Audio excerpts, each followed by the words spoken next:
Bonjour, bienvenue sur ce live de Famille en Vrac, ce troisième live. Je suis très heureuse de vous accueillir pour parler du coaching coparental et aujourd'hui nous sommes avec Lorraine Fillon. Bonjour Lorraine. Bonjour, enchantée d'être là. Donc Lorraine est médiatrice, est coach coparental et thérapeute également, qui intervient dans la province du Québec et qui nous forme en France depuis un certain nombre d'années. Je suis ravie de te voir ici, Lorraine, pour parler du coaching coparental. Nous avons également Frédéric Poirier, qui est avocate et médiatrice. Bonjour Frédéric. Bonjour à tous et à toutes. Alors, Frédéric, donc, et également au Québec, dans la province du Québec, et attaché au barreau du Québec. Donc, si j'ai bien compris, Frédéric, c'est ça, au barreau de Montréal. Exactement. Il y a quelques spécificités. Et puis, avec nous, nous avons la chance d'avoir Noémie Kenkitsonigo. J'espère que je prononce bien. Bonjour, c'est parfait. Super. Donc, Noémie est avec nous. Elle a fondé la société Team Parents, dont elle nous parlera avec son application. Elle a également écrit dernièrement un livre sur la coparentalité qu'elle nous présentera. Et elle est la présidente de la toute nouvelle association des coachs coparentaux qui est fondée en France, qui vient de se fonder en France et dont on vous parlera. Tout à fait. Je suis ravie de vous accueillir. Merci d'avoir participé à cet événement. Je suis désolée s'il y a quelques petits problèmes de connexion, mais je ne crois pas que ça troublera notre présentation. Alors aujourd'hui, nous allons donc vous présenter le coaching coparental. C'est un sujet qui interroge beaucoup puisque on parle quand même de coacher des parents. C'est quand même particulier. Je ne sais pas si ça va vraiment être inspirant pour beaucoup et si ça va pouvoir trouver sa place dans notre paysage français. Mais en tout cas, c'est un sujet dont on parle, qui se développe de plus en plus et qui peut être une solution face aux difficultés que les familles peuvent rencontrer pour permettre, pendant le cours de leur séparation ou post-séparation, pour faciliter la communication, la gestion des conflits modérés.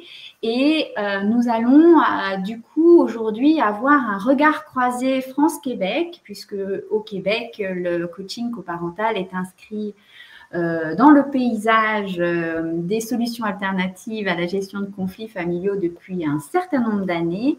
Et c'est grâce à leur expérience que nous allons pouvoir un peu débattre et échanger entre nous sur ce processus pour évoquer sa particularité et son déroulé et puis pouvoir également clarifier éventuellement pour certains sa place dans le paysage des solutions alternatives qui peuvent exister entre la médiation, la coordination parentale. Alors, je vous présenterai Team Parents tout à l'heure quand Noémie interviendra. Je vous propose qu'on rentre dans le vif du sujet et qu'on commence par la première chose, c'est définir ce qu'est le coaching coparental. Et Lorraine, du coup, est-ce que tu peux nous en parler? C'est quoi le coaching coparental, en fait? Comment on peut le définir? Alors, qu'est-ce que c'est que ce truc? Parce que déjà, le mot coach ou coaching particulièrement, c'est un peu galvaudé ou banalisé. Je ne sais pas, des coachs de vie, des coachs de sport, des coachs pour perdre du poids, bon. Mais bon, oui, c'est vrai que le mot coaching peut heurter, mais dans les faits, on l'a retenu parce qu'il dit ce qu'il veut dire. Il y a même des instituts professionnels de coaching, des formations longues pour être coach, pas juste en coaching coparental. Mais la particularité du coaching coparental, c'est que on est vraiment, il faut travailler avec les familles séparées et on travaille avec les deux parents. Donc, c'est une mesure d'accompagnement ou un dispositif d'accompagnement. On parle d'accompagnement parce que dans la posture du coach, le coach ne décide pas, le coach sait des choses, mais il va accompagner les parents pour qu'ils trouvent eux-mêmes leur solution. Alors, donc, c'est un mode d'intervention qui est très important de savoir, c'est que c'est confidentiel. Et ça, c'est essentiel de le signaler par rapport à d'autres dispositifs qui ne le sont pas. Donc, quand les parents choisissent le coaching coparental, ils sont tout à fait rassurés de savoir qu'il n'y aura pas de rapport, donc on ne va pas témoigner à la cour, alors ça va rester vraiment confidentiel dans la famille. Alors, c'est une approche aussi, le coaching, qu'on appelle une approche familiale systémique, dans le sens qu'on va travailler, bien sûr, avec les deux parents, mais on peut aussi travailler avec chaque parent, puis on peut, et on doit, et on fait aussi des entretiens avec les enfants pour les accompagner dans ces difficultés qu'ils peuvent rencontrer avec la famille séparée ou recomposée, parce qu'il y a la famille séparée ou recomposée. Donc, on va aussi parfois intervenir pour faciliter la reprise de contact. Donc, je ne parle pas de remise en lien, je fais une distinction, hein, mais la reprise de contact, donc il peut y avoir eu quelques contacts difficiles où il n'y en a pas eu depuis quelques mois, mais les deux parents souhaiteraient qu'on les accompagne dans la reprise de contact, donc ça, on peut le faire. Et on va aider l'enfant, et ça, c'est vraiment typique du coaching, c'est qu'on va aider l'enfant à se dégager du conflit de loyauté.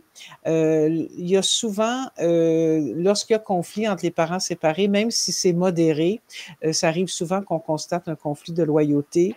L'enfant aime ses deux parents. Alors, on va l'aider par ces rencontres qu'on aura individuelles avec lui et avec sa famille. On peut aussi contribuer à donner des conseils. Et moi, j'insiste sur le fait que les conseils qu'on va donner, c'est pas Lorraine Filion qui pense que, c'est la recherche qui a démontré. Et c'est pour ça que la formation spécifique au coaching, on insiste beaucoup sur la connaissance des recherches, que ce soit sur les modes de garde ou que ce soit sur l'état du droit. Il faut savoir qu'est-ce qui se passe dans notre pays pour effectivement intervenir et donner de bons conseils aux parents. Donc, ce que je comprends, c'est une alternative sur laquelle on peut s'appuyer pour permettre aux parents de construire une parentalité fonctionnelle dans des situations de conflit plutôt modérés ou dans le cadre de séparation, dans lequel l'enfant est quand même, dans les critères que tu as indiqués, l'enfant est quand même assez impliqué, où ses besoins sont vraiment pris en compte. Donc, pour ceux qui nous rejoignent, j'ai eu la chance que Lorraine me partage un peu de ses ressources et je vous ai fait un petit clip sur les enfants qui ont pu participer. Donc, allez voir donc, comment eux parlent de leur expérience. Et donc, il y a vraiment une prise en compte de leurs besoins, ça c'est sûr, une posture un peu de sachant. C'est-à-dire, c'est pas, comme tu le disais, Lorraine Filion qui dit que c'est bien, mais il y a vraiment la matière qui est donnée pour permettre de la bonne compréhension de ce qu'est vraiment les besoins des enfants et non pas simplement les postures de ce que pense être mieux pour chacun des parents. Donc, vraiment, c'est comme ça qu'on peut le définir. Tu en as distingué, tu as mis en avant un certain nombre de critères, dont la confidentialité, mais est-ce que tu peux être un peu plus précis sur le déroulé de ce processus? Très bien. Oui. Et si tu permets, Cécile, parce que j'en ai moins parlé, un des objets qui est beaucoup travaillé en coaching coparental, c'est la communication. Quand on parle de communication fonctionnelle, on parle de communication écrite et verbale. Et on insiste beaucoup parce que les parents s'envoient, comme vous dites, des SMS ou des textos, des courriels, et il y a des fois que ces courriels-là ou ces écrits-là sont remplis de blâme et de dénigrement, et c'est sûr que ça va pas favoriser les attitudes coopératives. Donc, on va les aider même, on peut même être en copie pendant quelques semaines, mais les parents vont s'autoréguler rapidement, d'être en copie de leur mail ou leur courriel où on les aide justement à écrire autrement. Qu'est-ce que vous souhaitez? Parce que les mails doivent être brefs, ils doivent être informatifs et uniquement portés sur l'enfant, sans aucun blâme ou dénigrement. Donc ça, c'est vraiment important. Maintenant, le déroulé.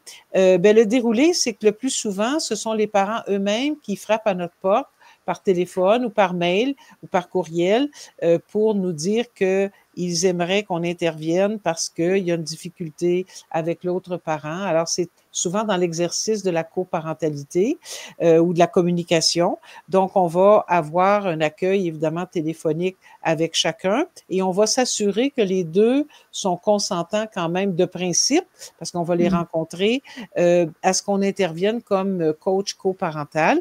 On a un dépliant ou une plaquette d'information. Je leur envoie rapidement. Quand ils me téléphonent, je leur dis, écoutez, je vais vous l'expliquer, ce que c'est, mais je vous envoie le dépliant qu'on appelle chez nous, ou la plaquette d'information par mail. Ils le reçoivent, ça donne plus d'informations et je fixe avec chacun un entretien individuel.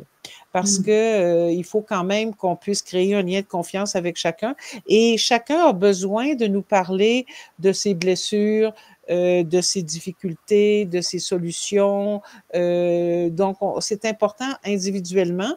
Et nous, c'est important aussi de dépister s'il y a de la violence conjugale. Et ça, dépister la violence conjugale, ça se fait pas en entrevue conjointe. On peut observer qu'il y a un déséquilibre de pouvoir, mais c'est particulièrement en entrevue individuelle et avec aussi un questionnaire que nous avons, que les parents remplissent, qui vont nous renseigner un peu sur la situation. Maintenant, et évidemment, après cet entretien avec chacun, on va les voir, on va leur proposer de les rencontrer en entrevue conjointe. Et là, évidemment, il va falloir mettre des règles selon le niveau de conflit pour s'assurer de la sécurité, du respect, de la courtoisie et du calme de l'un envers l'autre. Et ça va nous permettre d'établir notre mandat. Donc, qu'est-ce que si les parents disent je veux venir en coaching, oui, mais encore, qu'est-ce que vous attendez de moi sur quel objet on va travailler? Et c'est très important de le préciser. Alors donc, on précise un mandat qui peut avoir 1, 2, 3, 4 objets.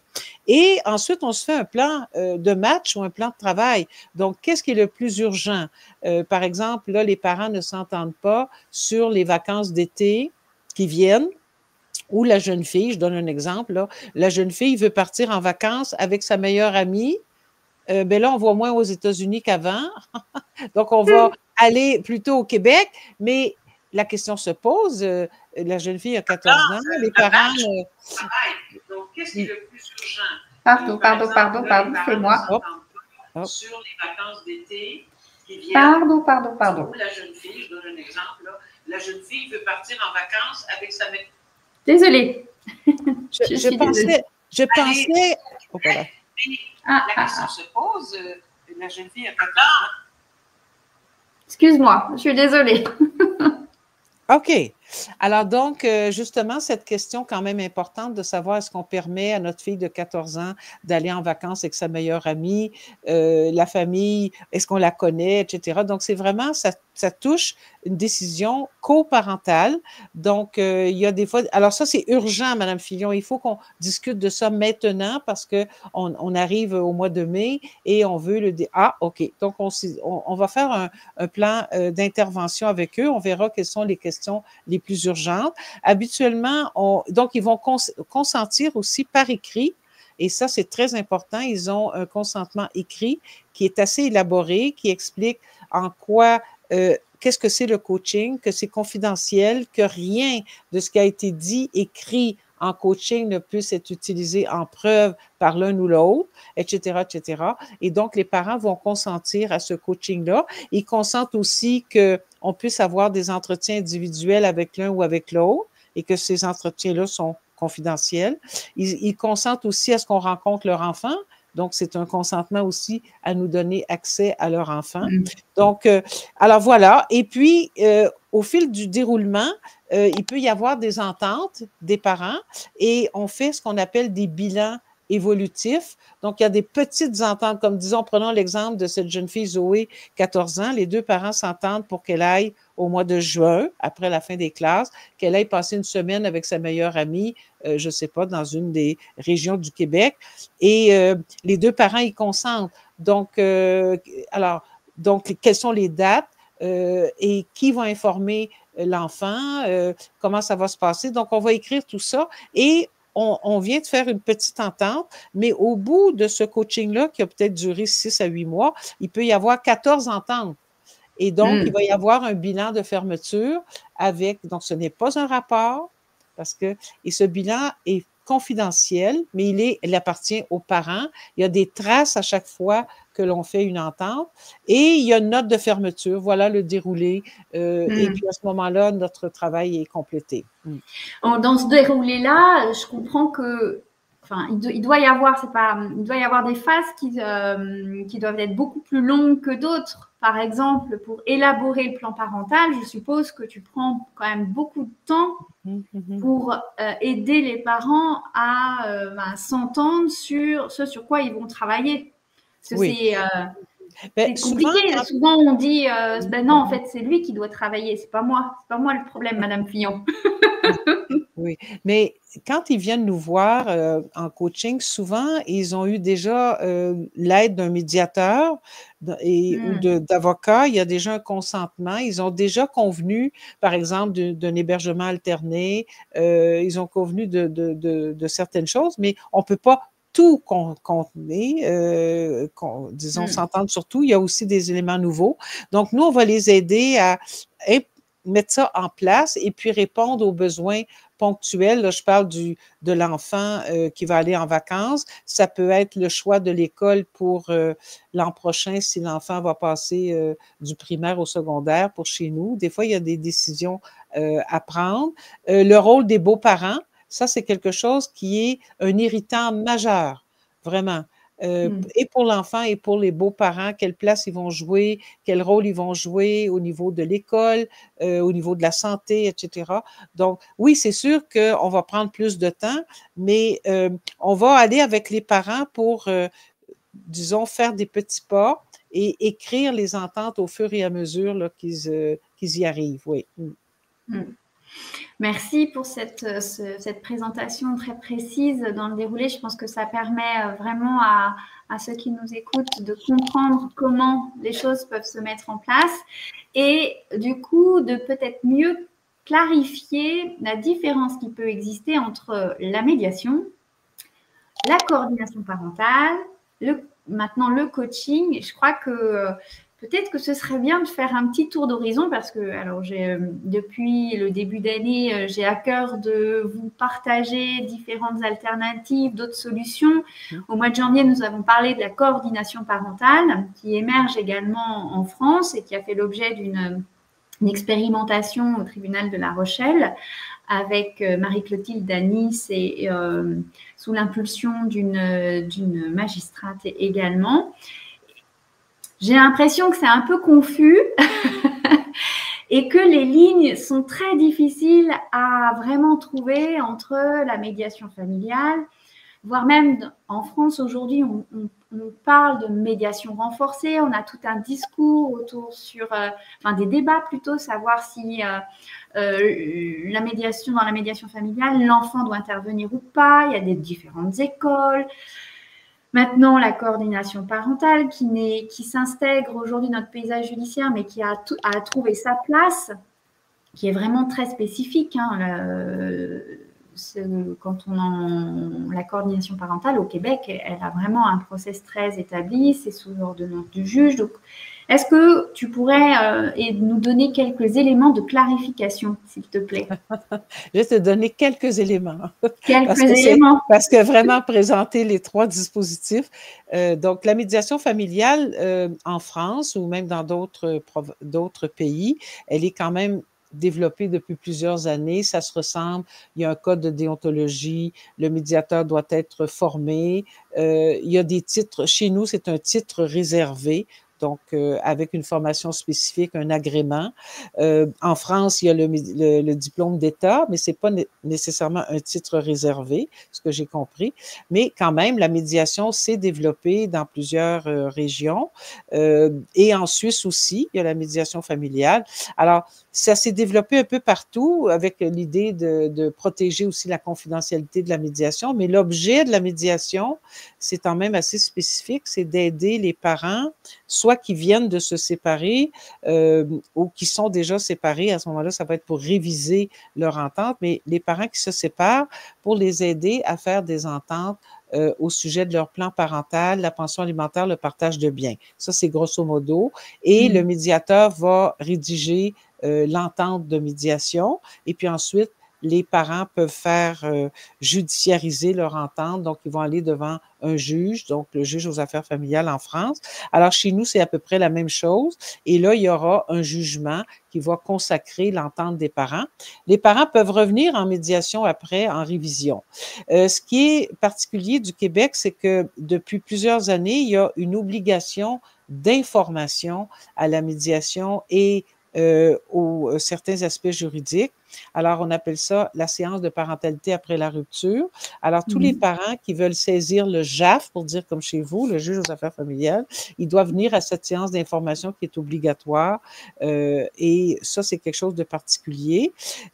Maintenant, on a aussi au Québec, par rapport au reste du Canada, on a un des systèmes ou des dispositifs les plus généreux, dans le sens qu'il y a des heures de médiation gratuite, 5 heures pour la première fois, et 2,5 heures, je m'amuse toujours à dire à perpétuité, parce que les parents peuvent revenir, l'un des parents ne peut plus payer sa pension alimentaire, il est au chômage, le jeune garçon, Victor, de 14 ans, qui a vécu avec sa maman, maintenant veut aller vivre chez le papa, il faut revoir le plan parental. Donc, en tout temps, ils peuvent revenir et ils ont droit à 2,5 heures gratuites, sans égard de leur revenu. Donc, ce n'est pas un programme qui est, je ne vous dis pas que je suis d'accord avec ça, je vous dis ce que c'est. Le programme est établi sans égard aux revenus des parents. Alors voilà, ça c'est pour la médiation.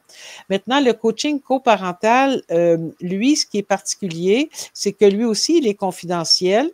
Je vais essayer de mettre en différence avec la coordination. Donc, la coordination, il n'y a pas de confidentialité. En coaching, il n'y a pas de rapport. Il y a des bilans évolutifs qui sont confidentiels. Le coach coparental intervient le plus souvent sur demande des parents, alors que la coordination n'intervient que sur ordonnance du juge. Donc, on voit déjà que les deux routes sont très différentes. Seulement sur ordonnance d'un juge. Et ce juge-là, en tout cas au Québec, il est saisi, donc un juge, une famille, pendant toute la durée de la coordination parentale, et ça peut durer 18 à 24 mois. Et on peut avoir accès à ce juge sur simple demande du coordonnateur parental qui fait, par exemple, un mail au juge avec copie aux avocats pour dire que il veut avoir une audience qu'on appelle de gestion où il y a une impasse et à ce moment-là, il va avoir accès au juge très rapidement pour avoir cette audience de gestion qui peut d'ailleurs se solder par une entente et il n'y a pas il y a un consentement de dernière minute où le juge va juger. Alors, et c'est un titre réservé au Québec, la coordination parentale, parce qu'on dit que pour être coordonnateur parental, il faut avoir fait une formation spécifique de coordination à la coordination. Le coaching, il y a pas de titre réservé. C'est actuellement un nouveau champ de pratique qui se développe tant pour les psys que les travailleurs sociaux, que les avocats qui veulent suivre. La formation au Québec est de 42 heures, donc c'est différent de la coordination. Mais à peu près, la coordination, c'est à peu près semblable. Il y a une formation de base puis une formation complémentaire. Mais donc, le coach va aussi, au niveau des différences, le coach va rencontrer l'enfant plus souvent parce qu'on dit que la coordination parentale, elle met le focus sur l'intérêt de l'enfant et pas nécessairement sur son implication directe. Alors, donc, il y a même un débat là-dessus, là, sur l'implication directe de l'enfant en coordination parentale. En coaching, comme je disais, comme l'enfant est aux prises avec conflit de loyauté, donc on peut le rencontrer 1, 2, 3, 4, 5 fois, donc pendant le temps du coaching, pour justement l'aider à se dégager de ce conflit-là. Et c'est un processus qui est moins long que la coordination, qui dure de 6 à 8 mois. Le plus souvent, même, je dirais que c'est 6 mois, le coaching coparental. Alors, voilà ce que je donnerais comme, je ne sais pas s'il y a d'autres questions. Comme élément de précision, oui, merci. Oui. Alors, en t'entendant, je me disais, c'est comme si on avait différents niveaux en fonction des différents contextes. C'est-à-dire, on a une solution alternative qui est adaptée au contexte familial et à la crispation du conflit. Alors, soit c'est un conflit, soit c'est un conflit modéré, soit c'est un conflit sévère. Tout à fait. Même, tout à fait. On pourrait le faire dans un continuum. On dit, exactement. oui, on pourrait d'abord s'adresser à la médiation familiale, hein, premier temps. Ça ne fonctionne pas, on pourra aller en coaching. Et puis, dernier recours, parce que là, on est vraiment dans le haut conflit avec un juge qui est saisi. Oui, tout à fait, qu'on puisse parler de ces dispositifs-là de façon claire, non pas en compétition, hein, c'est pas que c'est mieux un tel, c'est que les parents ont des besoins différents et on devrait être en mesure de leur offrir des dispositifs différents. C'est de la parentalité renforcée en coordination parentale à la parentalité mesurée en médiation, voire même offerte. On est sur des passes en médiation, ce serait le passe parentalité, par exemple. C'est-à-dire que vous avez une telle acculturation au sein du Québec où les personnes quand même sont guidées vers la communication, l'échange. On leur donne des outils et on leur offre ces outils-là pour s'aider à s'aider, en fait. Et ensuite, on construit en petit à petit. Là, il y a un premier niveau. C'est comme si on est dans un jeu vidéo. C'est le premier niveau. On a eu notre petite étoile de parentalité. Et puis après, il y a un sujet qui est vraiment complexe. On a du mal à exprimer ses besoins. On est dans un conflit, dans une opposition. On n'arrive plus à s'entendre. C'est des dénigrements. Allez, deuxième niveau. On va prendre sa deuxième étoile, avec le coach qui a une autre posture, et troisième étoile. Alors là, vraiment, on est en zone de guerre presque, avec l'enfant vraiment à protéger et tout un système avec plusieurs intervenants de différents bords, parce qu'il peut y avoir également, mais même en coaching, des intervenants de la protection de l'enfance qui travaillent en pluridisciplinarité, en interprofessionnalité plutôt, tous ensemble au service de la famille et de manière renforcée avec l'intervention du juge en disant « Monsieur, Madame, vous avez intérêt à vous entendre parce que sinon c'est moi qui vais prendre la décision ». C'est pour ça que je parlais de parentalité renforcée. Est-ce que c'est à peu près clair? Est-ce que ma métaphore est bonne? Écoute, ce sont des mots pour illustrer un peu la différence entre. Mais cette idée de jeu vidéo, c'est que pour avoir vu mes fils particulièrement jouer à ça, il y a aussi que tu es éjecté à un moment donné. Donc, mais je pense qu'on voudrait pas vivre ça. C'est que si, par exemple, en médiation, premier niveau, comme tu dis, le médiateur se rend compte que non, les parents, ça ne va pas, ils ont besoin d'un autre service, donc on leur propose de s'adresser à un autre service et là, on leur donne une étoile. Parce qu'on leur dit, allez au deuxième niveau. Mais c'est pas mais je trouve ça chouette, c'est premier niveau, voilà. Bon, alors on prend, on garde. Oui. La première, une des questions qui me vient, ce sera pour toi, Frédéric, peut-être, alors on voit bien qu'il y a vraiment une acculturation avec des offres de services, même gratuits, avec de la médiation qui est offerte pendant un certain nombre d'heures. Mais comment les personnes sont orientées et quand est-ce que le coaching semble être le plus adapté? Est-ce que tu peux nous faire partager ton expérience? Oui, tout à fait. Alors, je dirais que comme j'ai deux chapeaux dans ma pratique professionnelle, notamment mon chapeau d'avocate représentant mes clients lors de litiges, et j'ai aussi le chapeau de médiatrice.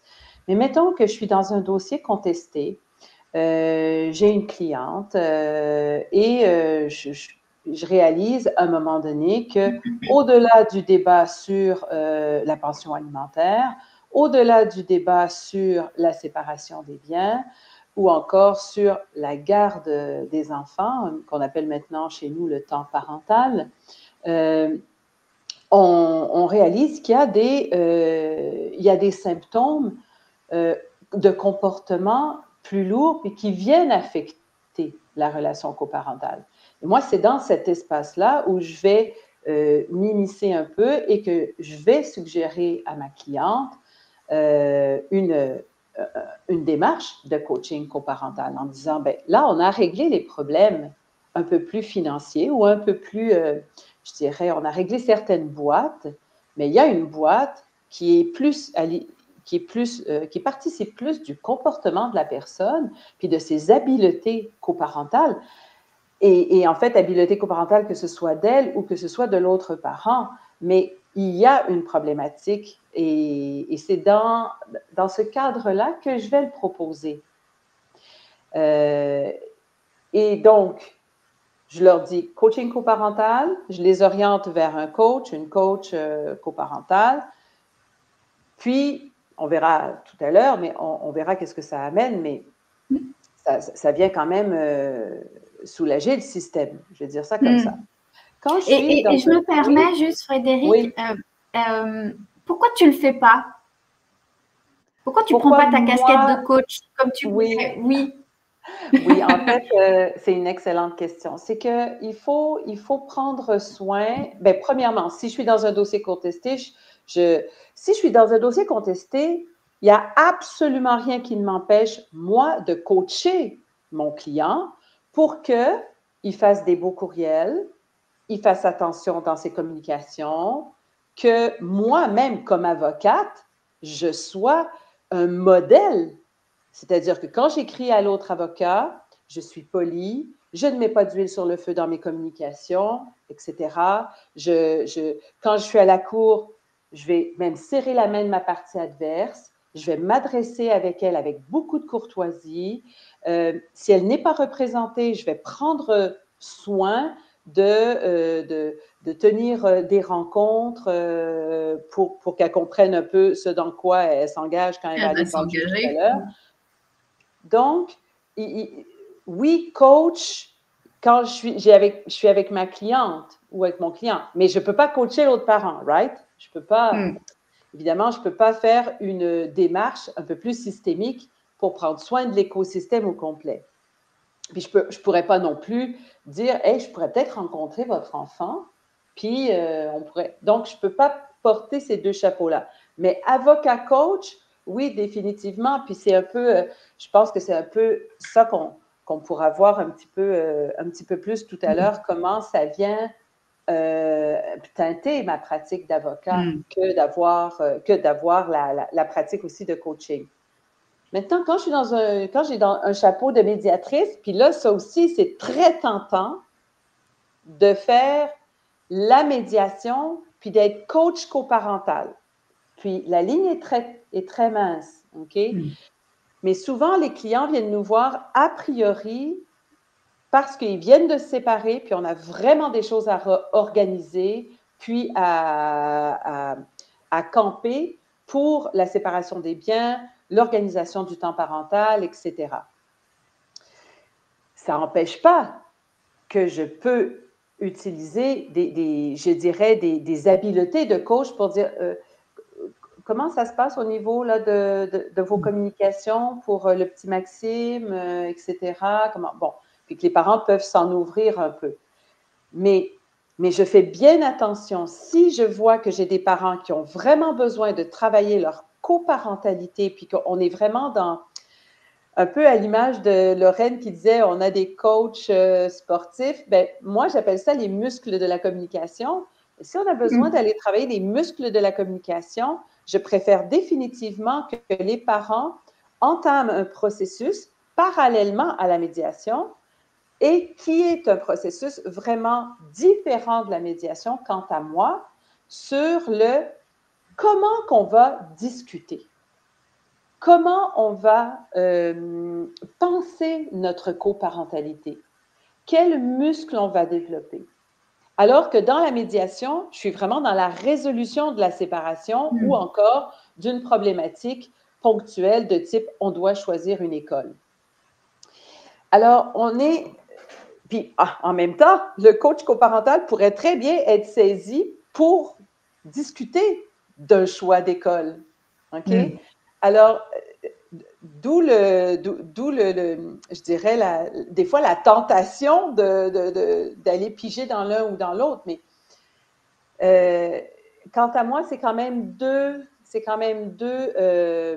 comme on le disait tout à l'heure, deux dispositifs, deux services qui sont complémentaires, puis dans lesquels on ne développe pas tout à fait la même... on a une intention, l'intention étant celle de préserver les liens entre les enfants et leurs parents. Même en médiation, on a quand même aussi cette intention-là de faire attention dans nos décisions.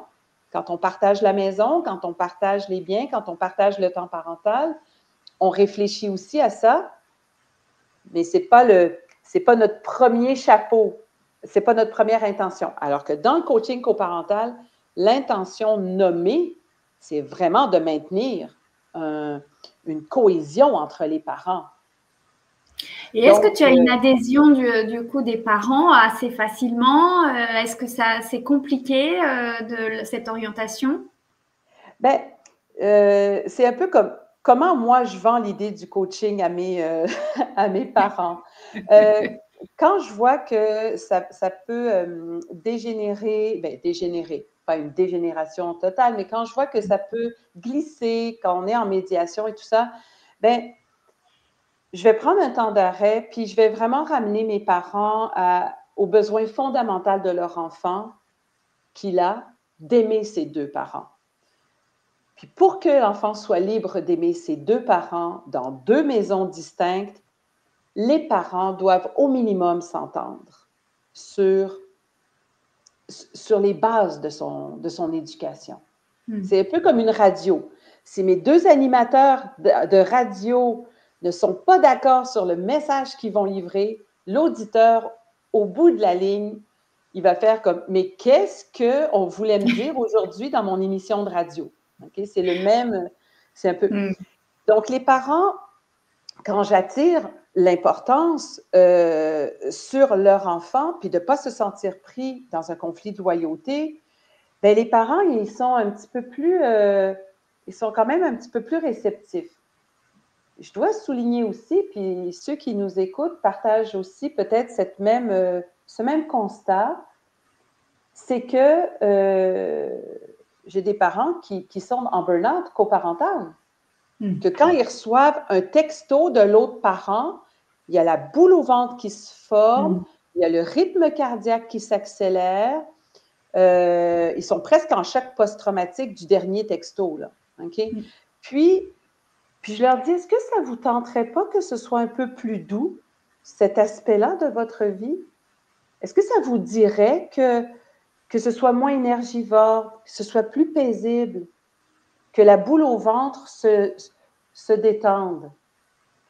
Puis ça, j'ai pas encore rencontré quelqu'un qui m'a dit « Non, j'adore ma boule au ventre, puis j'ai vraiment un attachement particulier à ma boule au ventre, puis je voudrais vraiment conserver cet espace énergivore où ma batterie mentale se vide au rythme des textos de la journée. » Habituellement, les parents s'effondrent, OK, puis sont comme « Oui, j'en ai marre, je n'en peux plus. » Alors, quand je leur dis, vous savez, il y aurait peut-être quelque chose qui pourrait venir vous soutenir puis développer, ils sont comme, donnez-nous le numéro de téléphone. Puis souvent, je les ai les deux dans mon bureau, en même temps parce qu'on est en médiation. Puis ils sont comme, oui, oh, donc quand tu as ta casquette de médiatrice. Là, ça fait plus de sens, exact. Mais puis même comme avocate, à un moment donné, ils se rendent compte, ils ne comprennent plus, ils sont au service de quoi. Ils ne comprennent plus au service de quoi est leur communication. Puis même s'ils me disent, oui, mais c'est pour notre enfant, c'est pour notre enfant. Et s'ils savaient ce que les parents, les enfants, s'ils savaient ce que les parents peuvent s'envoyer, je ne pense pas qu'on est au service de l'enfant. Donc, c'est chouette de le dire, Frédéric, parce qu'on a l'impression comme ça que tous ces dispositifs sont en place. Il y a comme une forme de petite morale, en fait, un peu moralisateur. Il faut être un bon parent, il faut être ci, il faut être ça, la bienveillance, la coparentalité, et patati et patata. En fait, au final, le quotidien des gens, le quotidien des parents, quand il y a une situation conflictuelle, qu'on n'arrive pas à s'entendre sur des points qui touchent à ce qui est normalement la prunelle de leurs yeux, c'est une vraie souffrance au quotidien et que en fait ces processus sont au service à leur service pour soulager, pour leur permettre de retrouver une vie un peu plus paisible dans une communication qui les empêche de se retrouver, comme tu le disais, un burn-out parental, avec la boule au ventre, avec l'angoisse, les textos qui arrivent et on pique des crises, des colères. Moi, je peux dire que j'entends des noms d'oiseaux chaque jour et c'est pesant.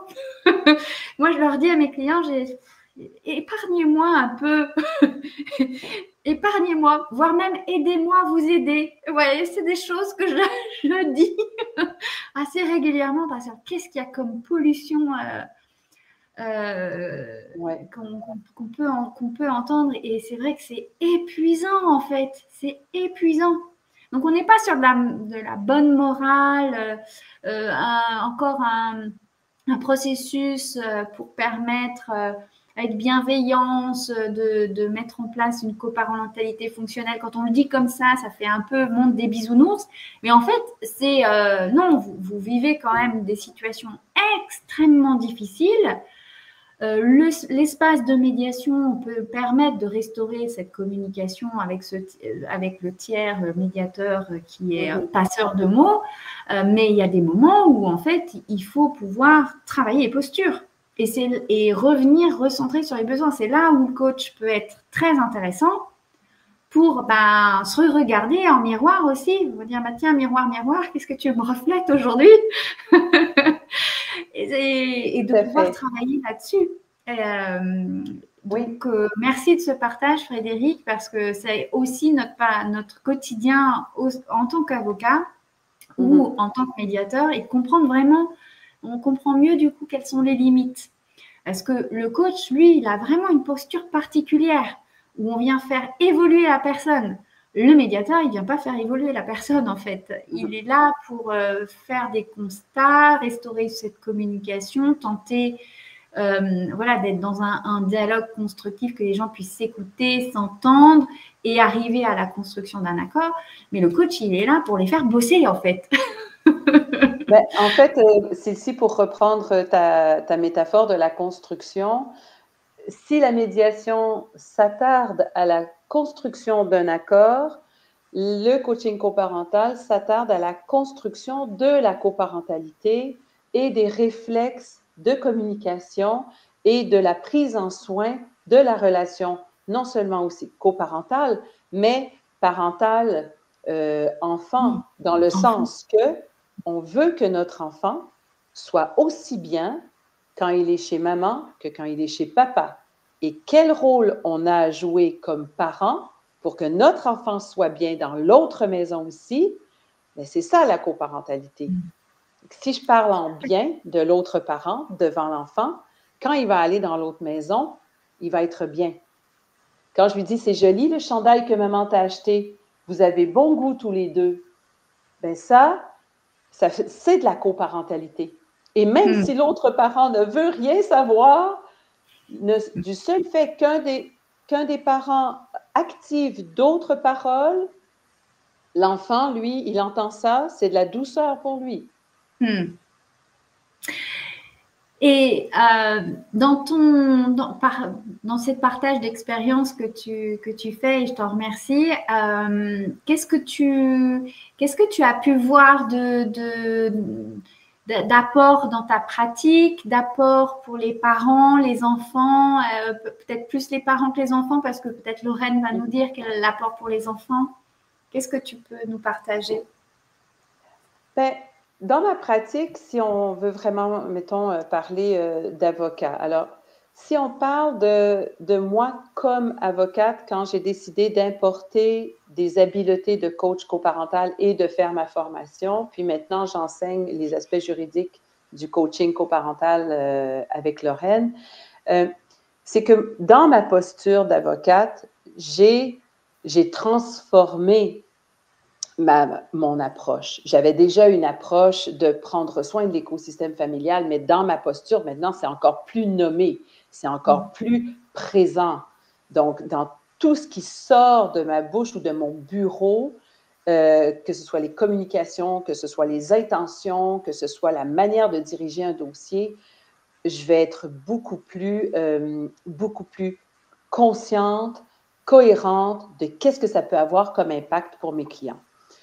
Et je vais évidemment, comme je le disais tout à l'heure, je vais évidemment encourager mes clients à adopter des comportements plus, je dirais, empreints de conscience, puis un peu plus bienveillants à l'égard de l'autre parent.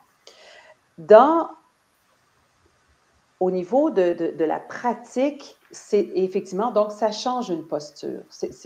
Puis je le vois quand je transige avec des avocats qui sont médiateurs ou qui sont aussi coachs. Bien, quand je transige avec eux, on parle presque un peu déjà le même langage. On sait qu'on ne veut pas aller au tribunal.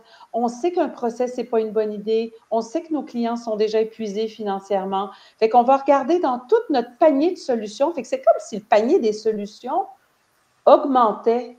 Fait qu'au lieu d'être motivé par la règle de droit, on va vraiment être plus motivé par comment ces parents-là pourraient mieux s'entendre. Fait que comme avocat, oui, le lien, comment on préserve ce lien-là? Fait qu'on est dans la préservation d'un lien plutôt que dans la dictature d'une règle de droit ou de, bon. Fait que ça vient changer, je dirais, un peu là, le prisme d'analyse de nos dossiers et tout ça. Et en même temps, Frédéric, dis-moi, parce que moi, je vais venir m'inscrire au barreau du Québec bientôt, moi. Vous n'êtes pas tous coachs et médiateurs. Tu dois avoir, parfois, tu parles pas le même langage, ça doit être compliqué. Bien, c'est sûr que quand on fait affaire avec des avocats qui sont moins sensibilisés ou ont eu moins un intérêt naturel par rapport au coaching ou des modes alternatifs, bien, c'est sûr que ça peut être un peu plus problématique. Mais je dirais que bien souvent, dans un écosystème, il suffit d'une seule personne qui bouge un peu son axe pour que d'autres bougent différemment autour. Fait que je dirais que chacun de nous, on peut être des agents de changement. Moi, je dis toujours que dans un tribunal, on est 5, il y a le juge, il y a moi, il y a ma cliente, il y a la partie adverse, puis il y a son client. Si moi, je décide d'être agent de changement dans le positif, ça se peut que les gens autour doivent modifier un peu leur approche. Fait que si je contamine ma cliente ou mon client, on va être deux à faire bouger le système. C'est un peu ça le coaching que ça nous apprend. Alors, faisons en sorte de contaminer beaucoup de gens alors. Voilà, absolument. Merci beaucoup Frédéric pour ce partage. Et peut-être Lorraine, nous dire ce que tu peux, au niveau des enfants, quels sont je le disais au début d'émission, on a ce petit clip qui a été fait sur la base de tes ressources où les enfants exposaient ce qui a été bénéfique pour eux. Est-ce que tu peux nous partager ton expérience? Qu'est-ce qu'ils en retirent de tout ce côté? Je ne sais pas si on peut leur donner la parole d'abord, mais je peux faire une synthèse, mais de ce qu'ils vont dire et de ce que j'entends, mais est-ce qu'on peut pas le présenter maintenant, là? Est-ce que tu veux pas le présenter, Ça va m'être Oui? compliqué. J'ai peur Que ça va être à la fin? C'est plus à la fin? OK. Alors, donc, ben, écoutez, ce que les enfants vont vous dire, c'est une parole bien meilleure que la mienne, mais dans l'ensemble, les enfants, on a fait un documentaire, une vidéo il y a quelques années, où on a demandé à des enfants qui avaient participé au coaching coparental, après 2 ans, que le dossier était fermé, parce qu'on voulait quand même qu'il y ait quand même une coupure et que ce soit clair que c'est pas pendant le processus. Et ben, au fond, c'est un lieu de parole protégé. Les enfants aiment parler à une personne qui sait écouter, parce que c'est ça aussi qui est important, c'est savoir écouter. Et les enfants dire, ben, j'ai été vraiment non seulement écouté, mais entendu. Le fait que c'est confidentiel, donc ça, c'est incroyable. Vous allez voir, il y a un enfant qui en parle. Les enfants ont appris à parler au jeu. Donc, parce qu'on leur dit, et c'est un peu ça qui les aidait à se dégager du conflit de loyauté, plus le conflit de loyauté est élevé, moins l'enfant parle par lui-même. Donc, il arrive à avoir un discours de l'un ou des 2 parents parce qu'il ne veut pas faire mal à l'un ou l'autre. Alors, on leur dit, ben, tu sais, toi, tu as des besoins différents. Par exemple, ce que tu m'exprimes, c'est que tu aimes bien la nouvelle compagne de papa, mais maman l'aime pas, mais toi, tu as le droit aussi de dire, ben, la compagne de papa est sympa, que tu fais des activités avec elle. Donc, quand on travaille l'enfant pour qu'il se dégage du conflit de loyauté, on l'aide justement à exprimer ses besoins et parler au jeu. Et aussi, l'enfant peut établir de meilleures relations avec ses parents, mais aussi avec les beaux-parents, parce que c'est très difficile. Plus l'enfant est âgé, plus la famille recomposée, c'est difficile dans sa structure. Alors, on apprend aussi à l'enfant qu'il peut avoir des besoins, mais il y a aussi des règles à respecter, les règles du beau-parent et les règles de la maison. Donc, voilà. Donc, c'est ce que les enfants vont dire, justement, si vous écoutez tout à l'heure leur témoignage. Oui. Bah, je peux essayer si tu veux. On a un peu de temps avant de laisser la parole à Noémie qui va avoir beaucoup de choses à nous partager. Je vais essayer de vous partager le clip. J'espère que ce ne sera pas trop instable. Je fais un petit test et puis si ça ne fonctionne pas, on passera sur la présentation de Noémie qui a énormément de choses à nous partager. Je fais ce test en direct. On va voir si ça fonctionne. Il faut savoir oser, il paraît, dans la vie, donc j'ose. Alors, ça s'ouvre.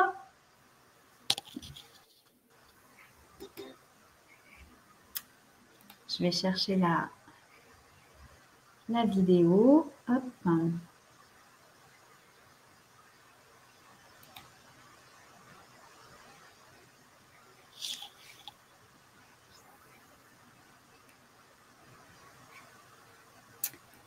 Alors, est-ce qu'elle va passer par là? C'était pas prévu.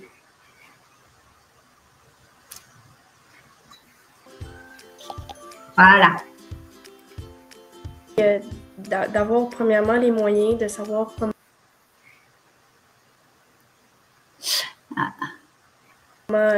mieux communiquer ses besoins, ses émotions.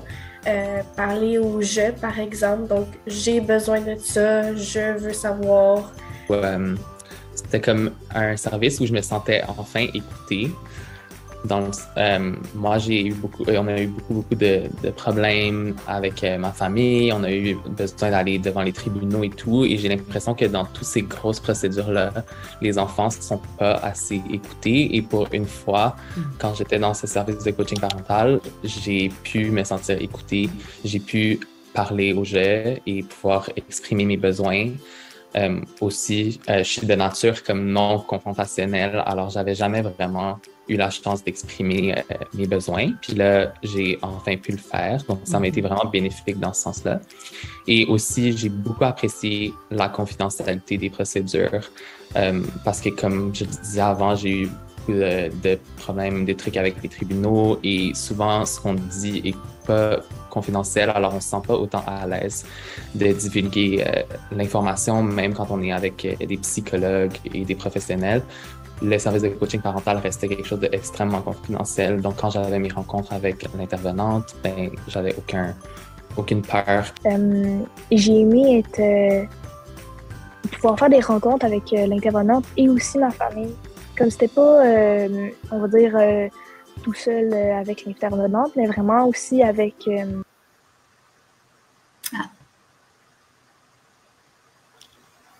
Un bloc. Avec ma famille. Donc, j'avais moins peur. Je sentais...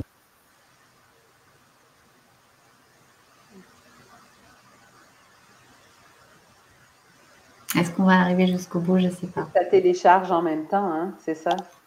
Non, c'est que j'ai je me sentais un petit peu plus protégée avec une intervenante.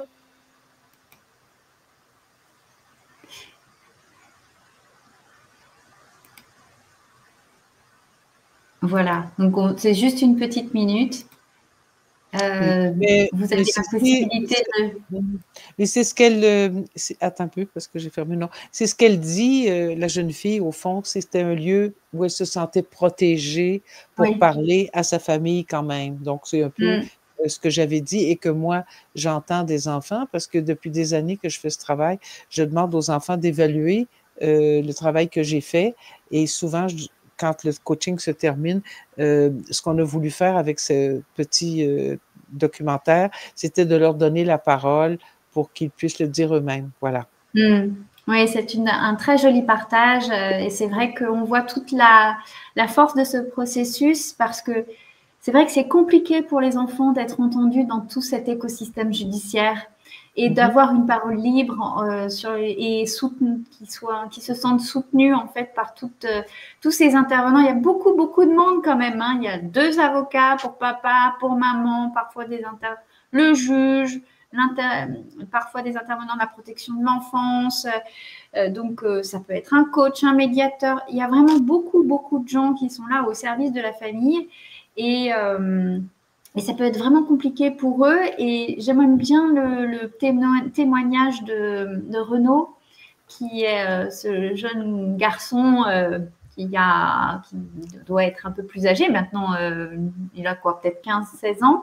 Non, il y a 18 ans. Il y a 18 ans.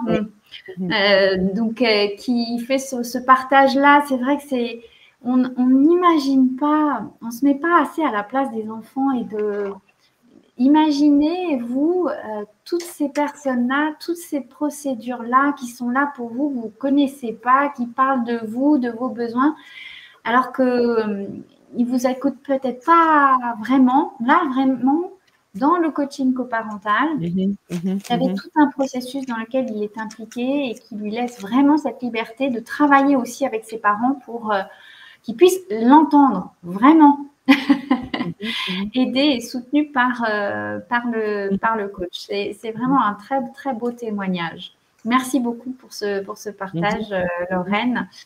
Alors, Noémie, parce que bon, le déploiement au Québec, ça fait depuis un certain temps. Je crois d'ailleurs, Frédéric, que vous commencez à avoir des décisions qui parlent du déploiement du coaching coparental, comme je le rappelle, hein, il n'est pas orienté par le juge. Donc, c'est vraiment sur décision des parents, c'est sur la base du volontariat. Donc, il y a des décisions, tu nous partageais le fait qu'on commence à en avoir vraiment des décisions qui parlent du coaching coparental.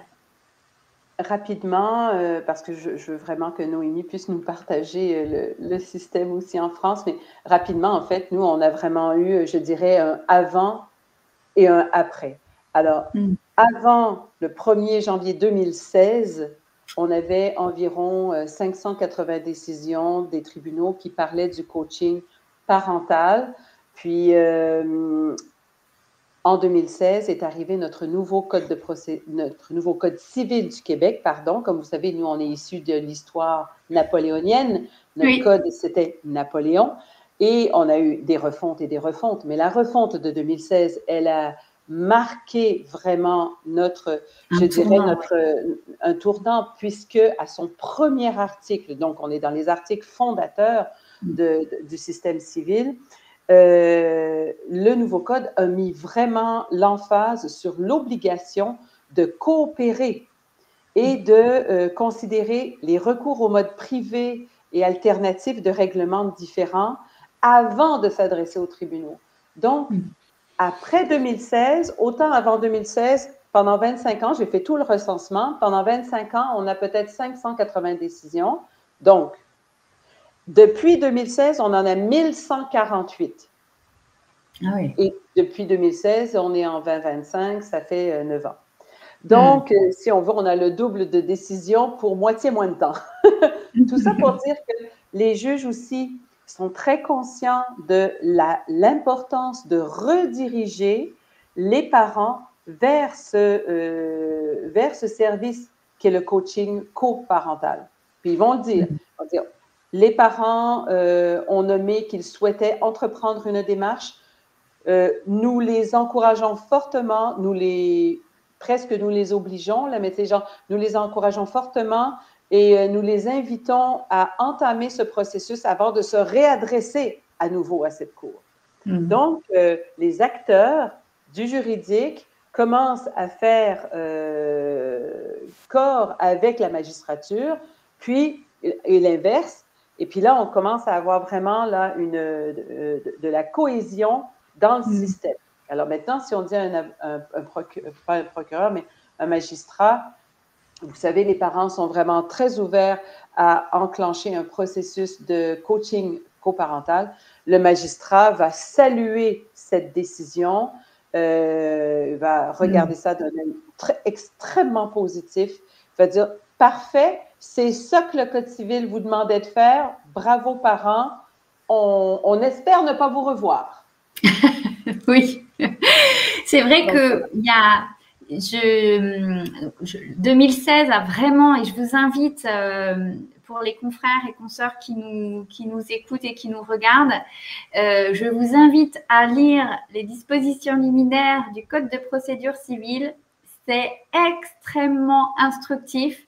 Moi, je dois dire que je m'y suis plongée dans le Code de procédure civile pour essayer de comprendre un peu cet écosystème judiciaire, que j'ai trouvé ça passionnant, et vraiment 2016 a été marqué avec cette réforme a été marqué au fer rouge, puisque c'est là où on commence à parler de la justice participative, c'est là où le barreau s'est impliqué pour promouvoir cette justice participative. D'ailleurs, j'ai déjà donné des conférences sur ce sujet dans différents barreaux parce que nous avons cette acculturation qui arrive en France, qui a été portée par notre ancien ministre de la Justice, Dupond-Moretti, qui est venu dans son bagage quand il est venu vous voir au Québec. Il est venu avec un certain nombre d'outils procéduraux. On est en pleine réforme aussi, malgré les difficultés un peu que nous rencontrons dans notre système de gouvernement. Mais voilà, on a ce vent-là qui arrive. J'espère une réforme à la hauteur de notre code de procédure civile, et qu'on va commencer à inscrire la justice participative aussi dans notre code de procédure civile. Ce serait vraiment une belle avancée pour promouvoir tous ces outils qui ont toute sa place pour accompagner le système familial. Alors, on en est un peu loin, Noémie. Mais nous avons des pionniers comme toi. Donc je suis vraiment ravie, Noémie, de t'accueillir. Noémie Kenkin. Merci. Alors, dis-moi déjà, Noémie est une ancienne consoeur. C'est vrai. Voilà. C'est vrai. Je crois que... Est-ce que tu peux te présenter ton parcours quand même? C'est important et c'est intéressant. Dis-moi. Avec plaisir. Alors effectivement, j'ai exercé en tant qu'avocate en droit de la famille pendant 12 ans. J'ai fait que du droit de la famille et de protection de l'enfance, d'abord au sein de grands cabinets un peu renommés, puis renommés, et en gravitant autour du barreau de famille qui s'est structuré, et j'ai assisté à ça, à la montée en puissance des modes alternatifs de règlement des conflits, du droit collaboratif, etc. Et puis à la structuration, à la professionnalisation du barreau de famille, qui est une démarche qui m'a passionnée. Et ensuite, je me suis installée avec des copines associées et j'ai travaillé comme ça pendant plusieurs années.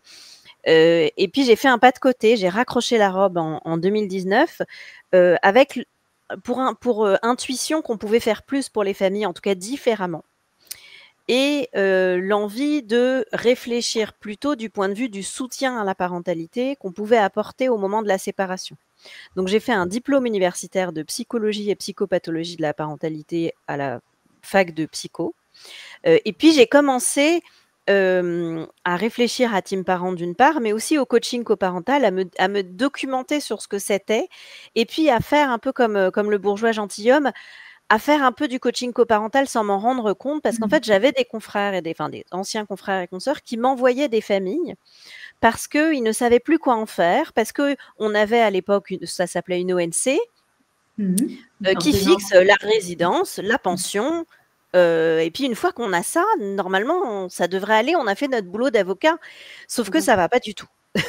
Parce que, est-ce qu'on achète un téléphone, est-ce qu'on n'achète pas un téléphone et comment on le limite, et puis est-ce qu'on accepte que l'ado il sorte et s'il sort pas, oui mais bon, chez le père c'est des cadeaux qui sont hyper chers alors que chez la mère elle peut pas se permettre, donc ça crée une disparité et en fait le conflit s'envenime encore plus alors qu'on a réussi à obtenir soit une très bonne décision, soit même un accord où on s'est dit que bon bah si on a un accord amiable c'est que tout va bien, mais en fait dans la réalisation concrète de l'équipe parentale au quotidien, c'est un peu plus compliqué que juste savoir où va vivre l'enfant et qui va payer quoi. Et donc j'ai commencé à m'intéresser à ça, à me former beaucoup aux enjeux de justement le coparentage ou l'équipe parentale, et puis à scruter le travail de Lorraine de loin, jusqu'à ce que je me dise je veux être formée par Lorraine, donc je fais venir Lorraine et on réunit un groupe de professionnels qui voulaient se former au coaching coparental en France. Et ça, c'était à l'automne dernier. C'était une formation qui était absolument passionnante et très transformatrice pour la vingtaine de professionnels qu'on était. Et puis, ça nous a permis de créer un collectif de professionnels hyper dynamique et enthousiasmés par ce dispositif qu'on voudrait voir prendre de l'ampleur en France. Et donc, c'est ça qui a débouché sur la création de l'Association française du coaching coparental, dont j'ai l'honneur d'être la présidente, et qui a pour objectif de promouvoir le dispositif, d'organiser une harmonisation des pratiques, etc. Et donc aujourd'hui, ce que je fais professionnellement, je fais toujours de la formation parce que Team Parents, c'est à la fois un organisme de formation Calliope, où on forme les professionnels de la famille. C'est aussi une application qui est une application de soutien à la parentalité et d'accès aux droits pour les parents séparés. Donc cette appli, elle a 2 ans et elle commence à être un petit peu visible et à apporter du soutien à de plus en plus de parents. Est-ce que tu peux nous en donner un peu les contours, parce que pour certains, une application de coparentalité, si tu veux, ça ne rentre pas dans leur paysage. Personnellement, moi, quand je suis avocat, dans des situations de conflit très, très dures, je recommande un tiers par le biais d'une appli. Donc, il y en a plusieurs qui existent. Donc, est-ce que tu peux nous donner un peu les contours de Team Parents ? Alors, Team Parents, ce n'est pas un tiers qui permet de communiquer entre les parents. Team Parents, c'est vraiment de l'information et de l'accès à de l'information et à des professionnels. Donc, sur Team Parents, il y a des fiches pratiques juridiques, de la vulgarisation juridique, des podcasts avec des avocats. Donc, il y a toute une partie de vulgarisation juridique, mais il y a aussi des contenus psycho, avec des psychologues, des médiateurs familiaux qui vont proposer des contenus sur la parentalité, la coparentalité, la communication entre les parents, mais aussi sur les violences conjugales. Comment on identifie qu'on est dans une situation de violence, comment on s'en sort aussi après, comment on gère la coparentalité après. Sur l'application, il y a aussi des groupes de discussion entre parents, qui sont créés à la demande des parents entre pairs PAIRS en fonction des sujets qu'ils vont avoir en commun. Par exemple, la semaine dernière, j'ai un groupe de mamans qui m'a demandé, j'ai une maman qui m'a dit je suis sortie d'une relation avec des violences psychologiques, mais je suis avec une autorité parentale conjointe et je dois continuer à échanger avec le père de mes enfants. Est-ce qu'il y a d'autres gens dans cette situation? Et est-ce qu'on pourrait créer un groupe de discussion? Et ben désormais, sur l'application, il y a un groupe de discussion entre femmes qui se sont reconnues dans cette thématique-là. Mais il y a aussi d'autres thématiques. Il y a un groupe de discussion, par exemple, entre parents qui sont à distance géographique de leurs enfants, parce que ça a été une demande qui nous a été faite. On a aussi des très jeunes mamans avec des très jeunes enfants qui gèrent la parentalité solo en étant en postpartum ou avec des tout petits enfants. Et donc, il y a des discussions entre soi sur le chat de l'application. Et dernière brique sur l'application, c'est aussi un réseau de professionnels de recommandations avec des avocats, des médiateurs, des psychologues qu'on recommande auprès des familles qui vont nous aider à produire le contenu et avec lesquels on peut aussi prendre rendez-vous via l'application. Ok, très riche. Donc, c'est différent des autres applications qui peuvent exister où tu as un partage d'agenda ou comme Family Wall ou d'autres. C'est pas du tout le même usage. Voilà, là, c'est une application pour le parent qui cherche de l'information et du soutien pour lui ou pour elle en tant que tel. La coparentalité, elle est accompagnée dans l'application dans le sens où on va faire beaucoup de pédagogie sur ce sujet-là. Parce que faire comprendre aux parents à quel point le niveau de conflit entre eux a un impact sur leur enfant, mais aussi sur eux, sur leur confort, sur leur santé mentale. C'est une première prise de conscience. C'est une première prise de conscience quand c'est possible, mais aussi justement comprendre la différence entre le conflit parental et les violences conjugales. Tout ça, c'est de la pédagogie qu'il faut faire auprès des parents, qui sont des notions vraiment compliquées, mais que nous aussi, en tant que professionnels, on a du mal à appréhender. Bien sûr. Super, donc vraiment très beau projet. Je vous invite du coup à aller voir, à aller télécharger. Et dans ce parcours-là, Noémie, tu t'es investie encore plus pour monter une association. L'association, la première association française des coachs coparentaux. Vous êtes combien dans cette association alors? Alors on est une quinzaine. En fait, le noyau dur vient de la première formation, mais on a aussi d'autres coachs qui ont été formés par Lorraine, notamment à d'autres occasions, qui sont en train de nous rejoindre. L'idée étant de proposer. Il y a un site internet qui permet d'expliquer ce que c'est le coaching coparental, comment ça peut s'inscrire dans le système français, quels sont les objectifs, qui est-ce que ça concerne. Il y a un annuaire des coachs qui ont suivi la formation et qui exercent en France. Et puis l'idée, c'est qu'on s'inscrit aussi dans un réseau international, l'AIFI, auquel participent Lorraine et Frédéric, et qui permet aussi d'harmoniser les pratiques en dehors de la France, parce qu'on s'inscrit vraiment dans l'hérédité de la pratique québécoise en termes de coaching coparental. Ouais, c'est un très beau projet. Alors, il faut savoir que donc cette association est toute naissante. Vous avez des différents profils, avocats, thérapeutes, médiateurs.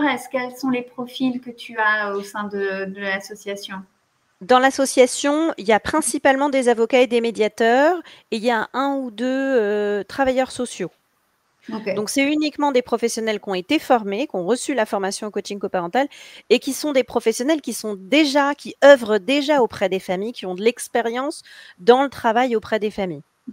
Alors, j'espère que tu vas pouvoir aller chercher, capter tous ceux qui ont été formés par Lorraine, dont je fais partie aussi. Parce que alors, moi, j'ai eu la chance de faire une formation avec Lorraine à l'UCLI, il y a peut-être maintenant 2 ans. Nous étions 2 avocates au milieu, 2 médiateurs, psychologues, et de travailleurs sociaux. Je peux te dire que on nous a accueillis avec des yeux. Mais qu'est-ce qu'elles font là, toutes les 2? Et c'était vraiment très riche, ce partage d'expérience. Donc, vraiment, j'espère que cette association, pour ceux qui nous écoutent, allez rejoindre l'association de Noémie Noreen a fait un travail depuis des années formidable pour essayer de former beaucoup de professionnels au coaching coparental. Et si nous pouvions tous nous rassembler, parce qu'il y a tout un maillage à faire sur le territoire français, qu'il va falloir bien entendu faire pour pouvoir offrir ces services-là au plus grand nombre, pour pouvoir soutenir le plus de familles possible.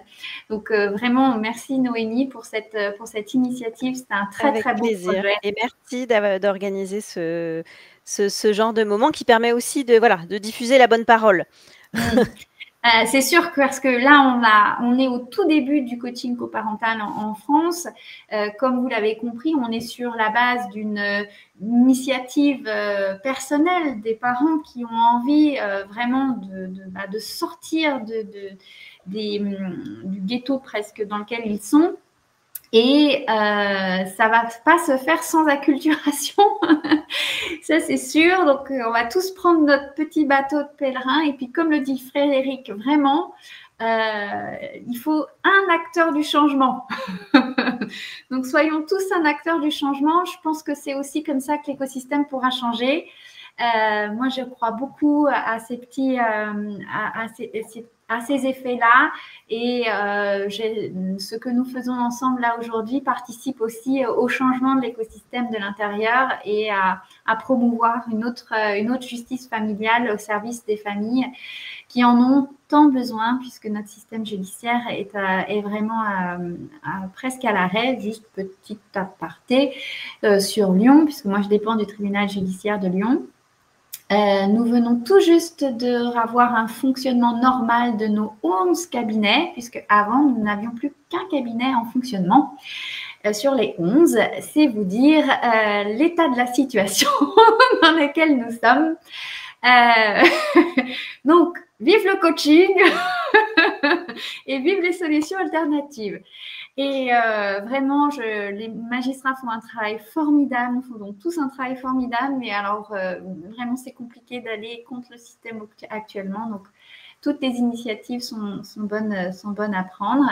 Alors, je vais vous donner sur la fin de ce live peut-être 2-3 informations.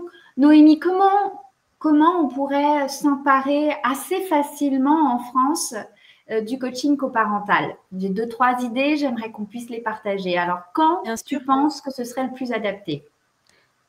Alors, moi, les familles qui m'ont été envoyées, elles m'ont été envoyées la plupart par des avocats qui avaient besoin de soutien en parallèle de négociations pour désengorger leurs discussions sur des enjeux juridiques, de tous les enjeux relationnels et communicationnels des parents entre eux. Et donc, pour moi, en fait, il y a plusieurs moments. Il y a avant la procédure, pour des gens qui sont suffisamment éclairés sur ces sujets-là et qui vont faire la démarche d'eux.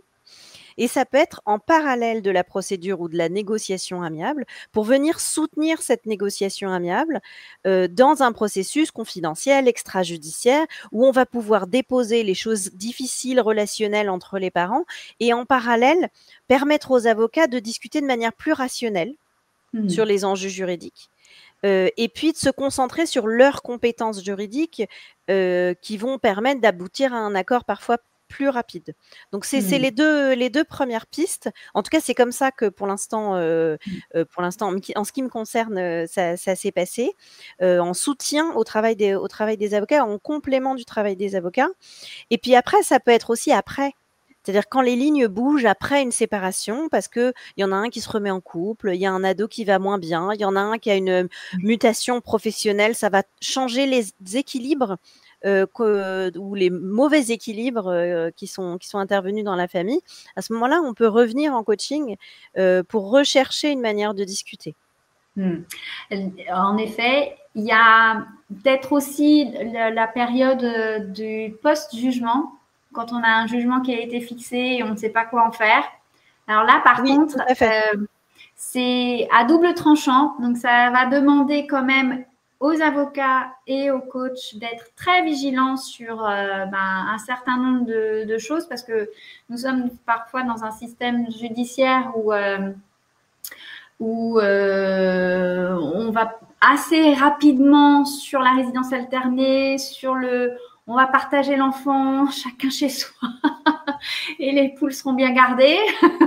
C'est un peu ça, c'est-à-dire bon, allez, on va le partager comme ça, on n'aura plus de conflit.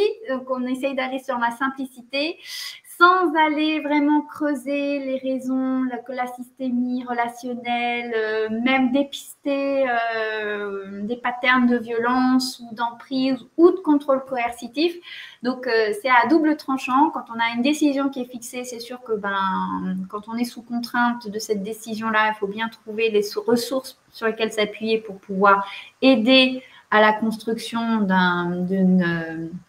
d'une parentalité fonctionnelle, mais attention, voilà, ce serait peut-être moi juste la limite. Il faudrait que vraiment ces professionnels soient très alertes pour bien comprendre la relation systémique et familiale, pour bien orienter entre coordination et coaching coparental. Ça peut être les deux orientations vraiment, vraiment possibles. Est-ce que tu veux nous partager peut-être une information, Noémie, les prochaines formations peut-être Eh bien, oui, il y a on relance une formation avec Lorraine qui nous fait le bonheur de revenir en France en novembre prochain. Et donc, alors là, cette formation, elle est organisée par Team Parents, qui est organisme de formation Calliope, ce qui permet de proposer une prise en charge par le FIFPL pour les professionnels qui auraient encore du budget de formation, comme on l'a fait la dernière fois. Et donc ça sera début novembre prochain. Et donc, c'est possible de retrouver, je crois que tu vas envoyer le lien pour, oui, tout à fait. pour la formation pour les gens qui... La fin de notre intervention. Alors, c'est le moment des questions. Je ne sais pas si nous avons beaucoup de personnes connectées. J'ai voulu regarder tout à l'heure et du coup, j'ai fait une mauvaise manipulation. Je ne m'y serrais plus. Donc, c'est le moment de vos questions. Si vous aviez quelques questions à poser, nous sommes prêtes à vous écouter et à pouvoir répondre aux questions que vous vous posez sur le coaching coparental.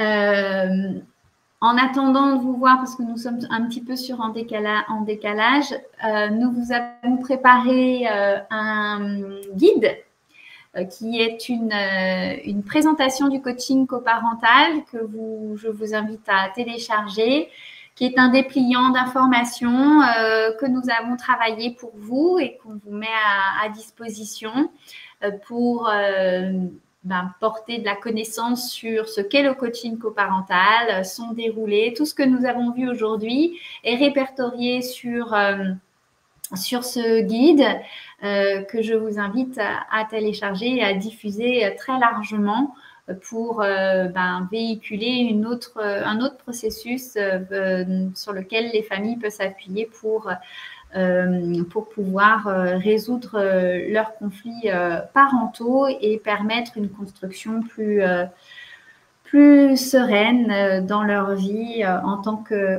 parents et centrés sur les besoins des enfants. Je ne vois pas de questions, donc je pense que nous allons pouvoir clôturer.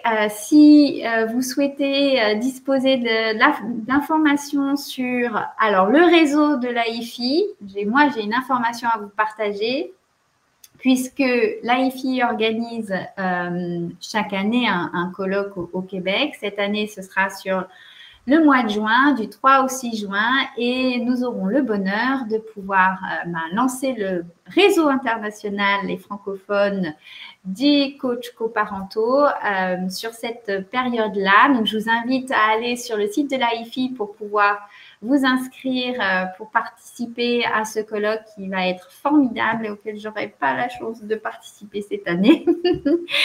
Mais voilà, c'est comme ça, on ne peut pas être de partout. Et si vous souhaitez avoir des informations sur la formation du coaching qui est organisée par Team Parents, Noémie et Lorraine sont à votre disposition et vous n'avez qu'à commenter le mot réseau et je vous transmettrai les éléments sur les dates avec grand plaisir. Un grand merci de votre participation pour ce live. Je vous remercie beaucoup d'être là. J'ai une question qui vient d'être posée, alors comme je me la partage. Gaëlle qui dit « Quand les médiations s'arrêtent parce que les parents ne souhaitent pas poursuivre les rencontres, je propose un accompagnement individuel de la relation. Est-ce que ça ressemble un peu ou pas ?» Il faudra peut-être avoir plus de précision sur ce qu'est un accompagnement individuel de la relation, mais peut-être que ça parle plus à l'une d'entre vous. Oui, c'est différent parce que le fait que ce soit une personne, à ce moment-là, on va appeler ça du coaching parental ou de l'aide à la relation. Je ne sais pas si c'est une adaptation, parce qu'on sait combien c'est difficile de s'adapter à la séparation et s'adapter aussi à la recomposition. Alors, s'il y a un des deux parents qui a besoin d'un accompagnement spécifique, on l'a chez nous aussi de l'aide. Ça peut être un thérapeute, hein, ça peut être un psychothérapeute qui intervient auprès d'un parent pour l'aider, mais le coaching, comme j'ai tenté de l'expliquer aujourd'hui, c'est accompagner la famille. C'est une approche systémique familiale pour aider la famille à disons, s'adapter à la séparation, mieux communiquer, aider les enfants à justement exprimer leurs besoins. Alors, c'est vrai la grande différence. Donc, c'est vraiment une approche systémique familiale auprès de toute la famille, alors que ce dont vous parlez, ce serait plus quelque chose de personnel à un des deux parents ou aux deux parents séparément. Donc, c'est différent, oui. Bon, merci Lorraine pour ces précisions.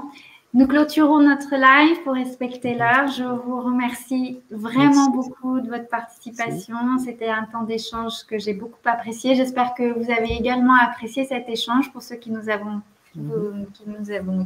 écoutés, pardon. J'en bafouille. Je vous souhaite une très belle soirée. Merci Frédéric, Lorraine et Noémie. Et puis, je vous dis à très bientôt. Merci. Au revoir. Merci, à la prochaine. Au revoir. Merci beaucoup. Bonne soirée. Au revoir.